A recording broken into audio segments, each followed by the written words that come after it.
حضرت عباس حضور کے چچا ہے، کہتے ہیں جب جناب عثمان غنی رضی اللہ تعالیٰ عنہ کا محاصرہ کیا، بلوانیوں نے منافق اکٹھے ہوئے جناب عثمان کو شہید کرنے کے لیے، میں حضرت عثمان کو ملنے گیا، وہ آخری دن تھا ان کی شہادت کا۔ جناب عباس کہتے ہیں جب میں پہنچا تو میں نے عثمان غنی کی آنکھوں میں آنسو اور لبوں پہ مسکراہٹ دیکھی، آنکھوں پہ آنسو لبوں پہ مسکراہٹ دیکھی۔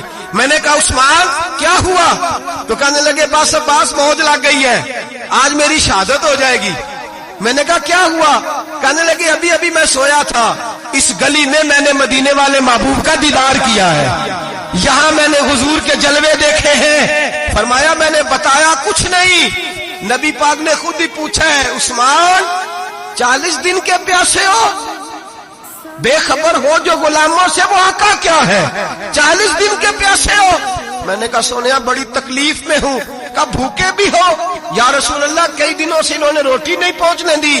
فرمایا مختار رسول نے فرمایا ہے اگر چاہو تو کھانا بھی آ جاتا ہے، پانی بھی آ جاتا ہے، اور اگر تمہارا دل کرے تو آج شام افطار میرے ساتھ کر لو، روزہ رکھا ہوا تو میرے ساتھ کر لو۔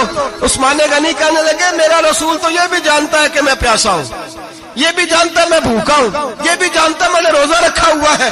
میں نے ہاتھ باندھ لیے، میں رونے لگا۔ میں نے کہا مغوا نہیں، نہ روٹی چاہیے نہ پانی چاہیے، روزہ میں آپ کے ساتھ کھولوں گا۔ افطار میں کہتے حضور نے سینے سے لگایا، ماتھا چوما ہے، فرمایا پھر موج بن گئی، شام تو افطار میرے ساتھ کرے گا۔ حضرت عباس فرماتے قسم اللہ کی عزت کی مغرب سے پہلے پہلے عثمان غنی شہید ہو گئے۔ فرمایا لوگ کہہ رہے تھے عثمان شہید ہو گیا، اور میں کہہ رہا تھا نہیں، وہ تو حضور کے ساتھ دسترخوان پہ بیٹھ کے افطاری کر رہا ہے۔